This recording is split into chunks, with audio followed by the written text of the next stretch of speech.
건방지게 누가 판사들 몇 명 지들 편이라고 나까지 우습게 봐?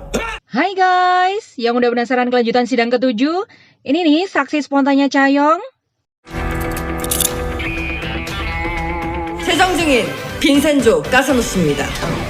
Di luar dugaan guys, dalam kondisi terjepit, tim Chaeyoung masih bisa melakukan hal tak terduga. Karena gak ada saksi lagi, Chaeyoung mendaftarkan Vincenzo jadi saksi spontannya guys. Agar pendaftaran Vincenzo sebagai saksi nggak ditolak, Vincenzo menyerang pekerja grup Bubble untuk bisa dapat bukti penentu.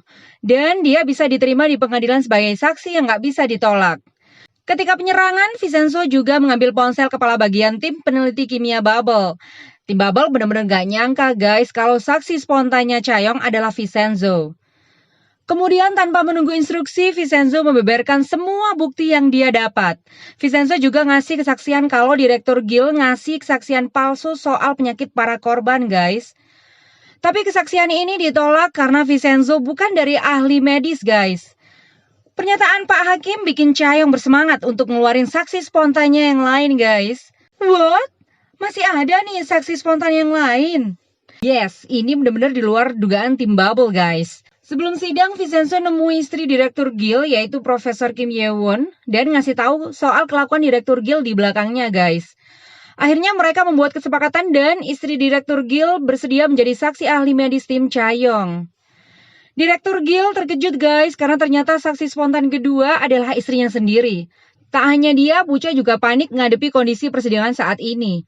Profesor Kim Ye-won yang menjabat sebagai Kepala Pusat Kanker Anak di Rumah Sakit Universitas Songwon dan juga sebagai ahli penyakit leukemia tentunya sangat tidak mungkin ditolak kesaksiannya, guys. Profesor Kim membeberkan semua bukti yang menguatkan bahwa Direktur Gil memang benar-benar memanipulasi kasus kecelakaan industri Bubble.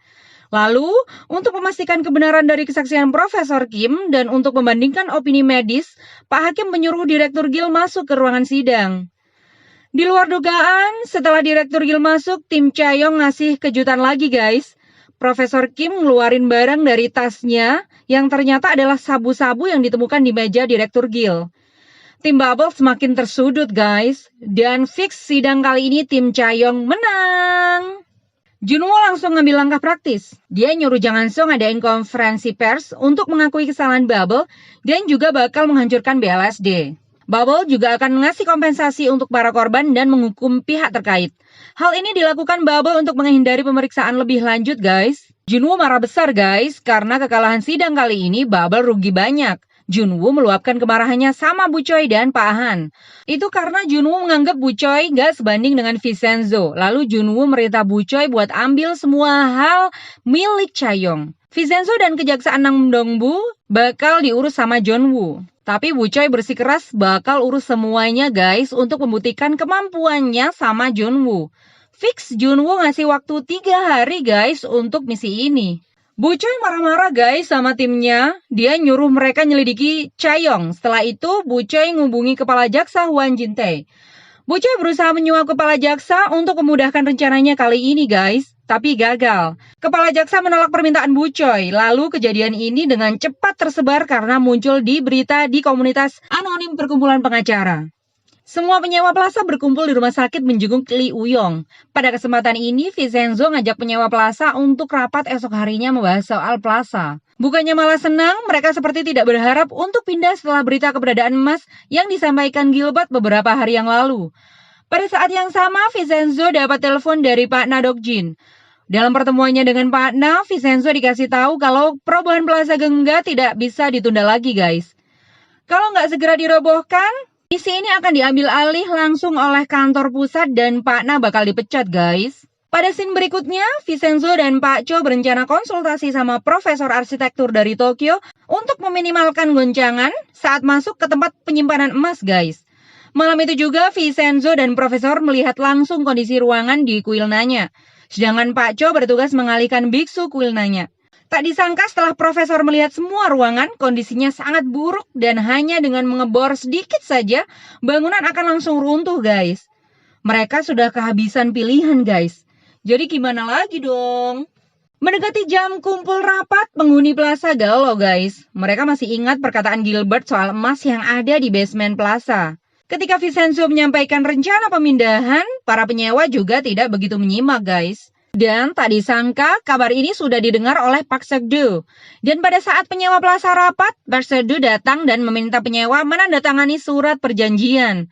Tapi penyewa plaza menolak dan mereka bilang nggak mau pindah guys. Vincenzo kaget dong dengan pernyataan penyewa plaza. Setelah balik ke kantor Jepuragi, polisi datang untuk menangkap Chae-yong dengan begitu banyak tuduhan guys.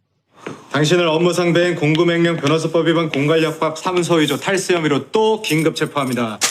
Chae-yong sudah bisa menebak kalau hal ini pasti ulah Bu Choi. Akhirnya Chae-yong ditahan karena semua bukti yang ada sangat kuat guys.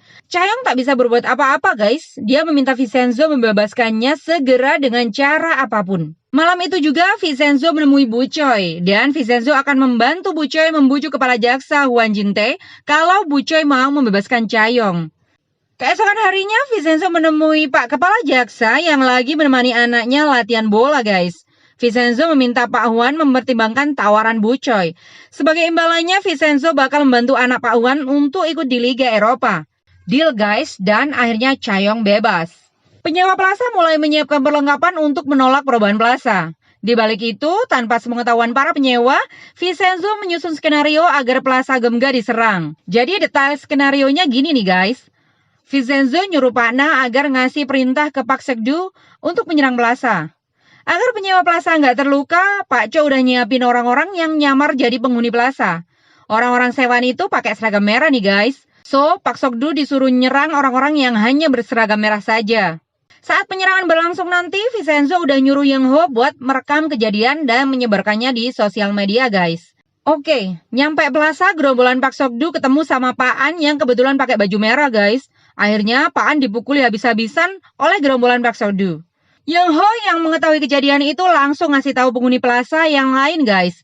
Akhirnya gerombolan Park Seok-do bertarung melawan penghuni plaza. Saat kejadian berlangsung, Pak Cho ngasih tahu Vincenzo kalau preman sewaannya nggak jadi berangkat karena salah satu dari mereka ada yang kena virus guys. Nah lo, nggak bakal ada yang bantu para penyewa plaza dong. Gimana nih nasib mereka bertarung melawan gerombolan Park Seok-do? Nantikan kelanjutannya di episode ke-8 ya guys. Sampai jumpa.